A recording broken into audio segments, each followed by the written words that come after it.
Hebdo Show algérien revient une fois de plus, mesdames et messieurs, pour passer tout de suite à Face à l'info.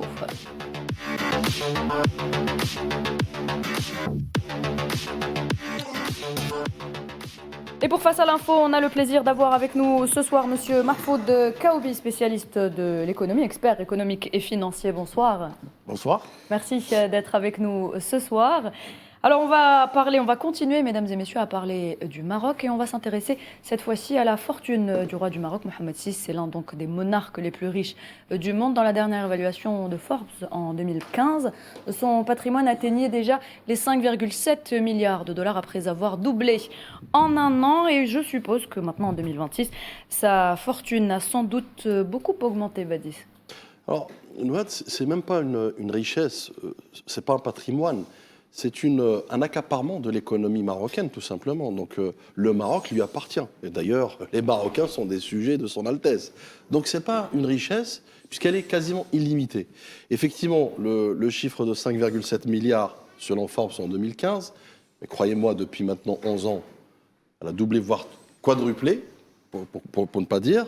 Et moi, je voulais m'attarder sur cet article, est un article aussi qui lui a précédé début janvier, sur les sœurs de la dynastie monarque, notamment, où on voit cette dichotomie entre une caste, je dis bien une caste de monarques, oligarques, puisque en plus c'est l'entre-soi, hein, je rappelle qu'y compris le Premier ministre est un milliardaire, et pas facile pour pouvoir justement peut-être transcender la voix de son propre peuple quand on est milliardaire et quand on ne comprend même pas en fait les attentes de son propre peuple, puisqu'il vit dans un autre Maroc que le Maroc de la majorité des Marocains, qui sont encore une fois la première victime.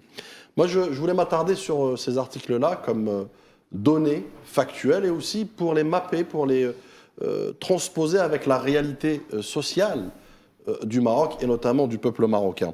D'abord, le fossé abyssal entre le palais et le peuple, à savoir cette richesse au sommet versus la réalité sociale, la dure réalité sociale et la précarité du peuple marocain. D'abord, on n'avait pas évoqué 5,7 milliards de dollars en 2015. On a aussi un budget annuel, messieurs, dames, du monarque, c'est-à-dire de son palais, 100 millions d'euros par an, s'il vous plaît. Donc c'est entre les salaires, les déplacements et les réceptions mondaines, loin notamment du peuple marocain. Vous avez aussi un élément frappant qui est celui du salaire du secrétaire particulier du roi, Mounir Majidi. Alors lui, c'est 120 000 euros par mois. Masse salariale à l'année, ça revient à 1,44 million d'euros par an.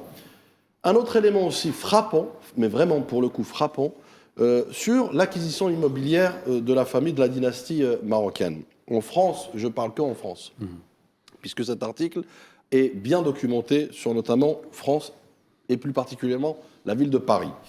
Alors, Mohamed VI, on voit qu'il a 84 millions de montants cumulés en immobilier à Paris. Lalla Asma, qui est sa sœur, forcément, 30 millions d'euros. Lalla Hasna, apparemment, encore une fois, sa sœur, 19,5 millions. Et puis, vous avez des opérations communes immobilières des sœurs, 33,1 millions d'euros. Vous avez un cumul de combien? De 167 millions quasiment de biens immobiliers, au minimum, à Paris, s'il vous plaît, encore une fois. Je ne parle pas du reste du monde. Donc, on voit bien qu'il y a une croissance économique, notamment de celle du roi, mais sans progrès humain. Là, je reviens un peu sur les indicateurs humains du Maroc. Analphabétisme, vous avez un tiers de la population souffre d'analphabétisme. L'éducation publique, pareil. Les femmes rurales, jusqu'à 45% notamment, sont marginalisées. Des résultats catastrophiques au test PISA, notamment l'OCDE, où vous avez plus de 19% de la population marocaine est en situation de pauvreté et de vulnérabilité élargie, je dis bien élargie. Dépenses de la santé, là ça devient aussi intéressant puisque plus de 6% du PIB est consacré aux dépenses de santé. Vous allez me dire c'est beaucoup, sauf que c'est la privatisation du secteur de la santé qui a cannibalisé le service public et donc par voie de conséquence qui a rendu le peuple marocain, qui a rendu les hôpitaux inaccessibles, notamment puisque c'est principalement des cliniques. Et le reste à charge reste plus élevé pour les ménages, y compris les ménages les plus pauvres. Après, il y a aussi un autre aspect sur les inégalités territoriales structurelles. Là, on constate un développement asymétrique, c'est-à-dire entre le littoral, Casablanca, Rabat, Tanger, où là, effectivement, vous avez des infrastructures, vous avez des investissements à foison, encore une fois, qui appartiennent toujours à la holding royale, hein, entendons-nous, et puis vous avez aussi l'emploi. En revanche, vous allez vers les terres intérieures, le Rif, le Sud, là, c'est un autre Maroc qui se dessine, à savoir chômage galopant, vous avez des services publics faibles, pour ne pas dire inexistants, vous avez une contestation sociale. Donc, au Maroc, je dirais, la richesse monte, la colère aussi. Ensuite, je conclurai peut-être sur un comparatif qui, pour moi, marque cet effet de branding de la marque Maroc avec le prestige, mais en vérité, la réalité au quotidien des Marocains est tout autre. Donc là, on a 33% d'analphabètes, on a 32% de chômage chez les jeunes, un chômage structurel. Nous avons plus de 60% d'emplois dans l'informel, 19% de population vulnérable, 10% de la population urbaine qui vit dans des logements précaires et insalubres. Je rappelle qu'à ce jour, d'ailleurs, les victimes de tremblements de terre vivent encore dans des tentes. Et d'ailleurs, beaucoup disent que le budget alloué a été détourné pour construire des stades pour la Coupe du Monde 2030. Donc, sympa les priorités. Ensuite, on a aussi plusieurs morts dans les hôpitaux marocains, 8 morts dans un hôpital public par césarienne. On a aussi 3 morts lors des manifestations. Donc, cette répression face à la Gen Z qui réclame finalement quoi ? De la dignité, mais surtout aussi des infrastructures et prioriser leur quotidien, en tout cas les attentes et leurs doléances. Je reviens un peu sur l'aspect économique. Nous avons un déficit budgétaire de peu ou prou 5% du PIB, un déficit commercial structurel, et nous avons aussi une criminalité urbaine galopante. Je dis bien galopante, sous l'effet des psychotropes, de la drogue et autres. J'y reviendrai sur la drogue. Donc, par voie de conséquence, nous avons des prisons marocaines surpeuplées.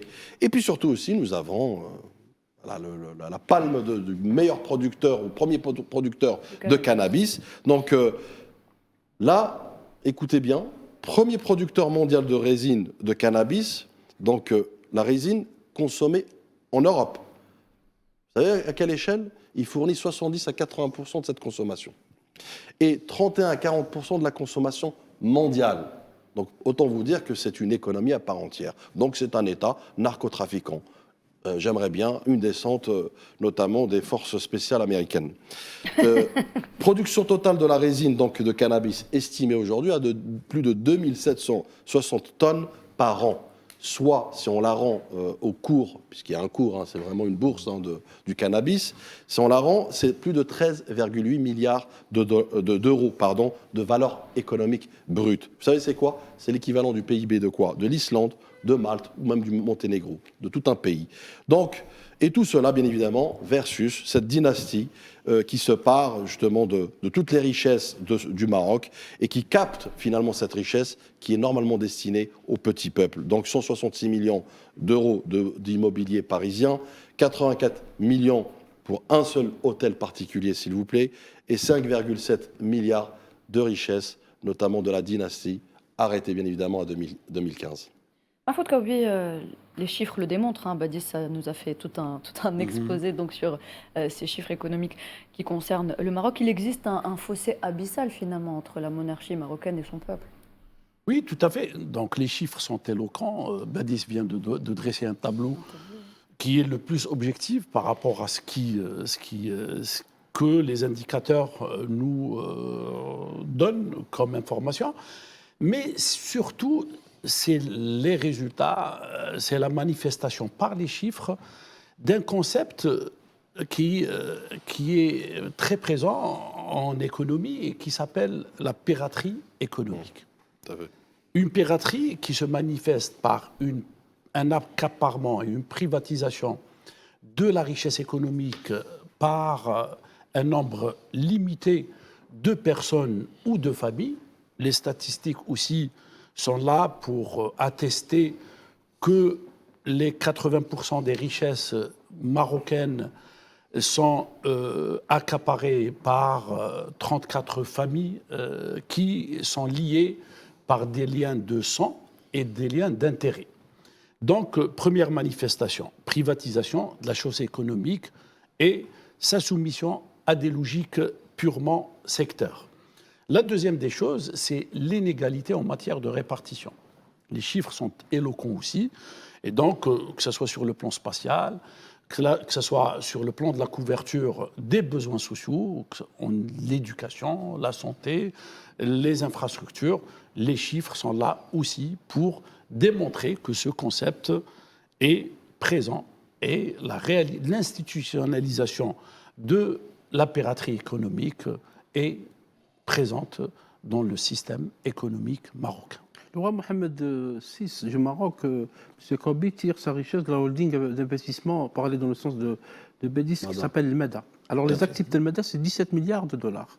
Et la famille royale, selon les derniers chiffres, la famille royale, ça veut dire les sœurs, c'est la grande famille. La dynastie. Oui, la dynastie, c'est plus de 20 milliards de dollars. Mounir El-Medjidi, que vous avez cité, c'est lui qui contrôle les médias au Maroc. Par exemple, le groupe Le Matin, c'est lui qui le contrôle. Et M. Kabi, vous avez parlé de famille, c'est vrai. Le Maroc est un ensemble de familles ils investissent surtout dans le secteur de l'immobilier, et du tourisme et des médias. Par exemple, la famille Benjelloul. Othman Benjelloul est considéré comme le deuxième homme riche au Maroc, après le Mohamed VI, avec près de 2 milliards de dollars de fortune. Il a investi dans le secteur bancaire. Bank of Africa, qui est présent dans certains pays, ça lui appartient. La troisième famille, c'est la famille Akhnouch, Aziz Akhnouch, qui est Premier ministre, chef du gouvernement, et dont la fortune dépasse les presque 2 milliards. Premier ministre très décrié, d'ailleurs, on rappelle très que la décrié, Tunisie oui. a manifesté justement contre pour lui. qu'il soit Lui, il gère un grand groupe qui s'appelle le groupe Aqua et qui investit dans le lubrifiant, dans l'énergie, dans la distribution du pétrole. La quatrième famille, c'est la famille Supriwi, qui a aussi 1,7 milliard de dollars. Donc vous savez, on parle de milliards de dollars, pas en millions. Et ainsi de suite. Il y a de la famille Zniber, par exemple, la famille Ben Salah, etc. Toutes ces familles sont d'une certaine manière liées au palais royal. Donc dans l'immobilier, dans le tourisme, dans les médias, dans beaucoup et bien sûr la participation dans le fisc marocain, dans les paiements est très très très faible. D'où les inégalités évoquées par Badis dans sa présentation. Tout à fait. D'ailleurs, on les retrouve dans les secteurs où il y a du partenariat avec les pays étrangers. Donc c'est un passage obligé, systématique, de passer par ces familles pour pouvoir pénétrer le marché marocain. La deuxième des choses aussi, c'est cette représentation qui se trouve, qu'on va retrouver dans les cercles décisionnels, que ce soit le Parlement, que ce soit le gouvernement. Donc ce concept de piraterie constitue à s'accaparer des richesses et à s'octroyer les moyens de légiférer et de donner, de légitimer cette domination par les lois et les règlements. Et la plupart de ces familles ont effectivement leur homme au gouvernement. On parlait tout à l'heure de Fouzi Lakdja, qui est président de la Fédération marocaine. On sait ce qu'il fait à la Coupe d'Afrique. Il est ministre du budget. Aziz Akhnouch est Premier ministre, malgré qu'il soit dénoncé par les jeunes des manifestations de Gen Z, mais il est toujours là. Les derniers chiffres, de toute façon, donnent 52% de personnes en dessous du seuil de pauvreté. Donc c'est ça qui est dramatique, c'est que c'est toujours le peuple qui trinque, malheureusement. Et il y a aussi, on parle très souvent de l'Algérie comme un État social qui aide son peuple à chaque fois. Et le président de la République vient de le montrer avec l'augmentation, encore une fois, du SMIC, des caisses des retraites. Mais pour un bon nombre de sociétés, il n'y a pas de protection sociale. Enfin, pour un bon nombre de personnes, justement, qui souffrent justement de cette misère sociale, il n'y a pas de protection sociale, pas de congés payés. Une protection sanitaire, enfin de santé très faible, où malheureusement, pour le peuple, toujours, les personnes ne sont pas soignées dans des conditions acceptables. Donc c'est ça, il y a une sorte de détachement de la véritable souffrance du peuple par rapport à des intérêts tout à fait privés. Et c'est là où le bas blesse et c'est là où est le problème, malheureusement. Juste pour établir une réalité, en fait, Mohamed VI, il a la tête d'une oligue qui s'appelle Maroc. Pas une petite oligue, c'est tout le pays, mais bien sûr, évidemment, c'est tout le pays. Les Marocains mangent tout ce qu'ils mangent, ils se vêtissent, leurs voitures, absolument tout passe par des entreprises qui sont contrôlées par le palais.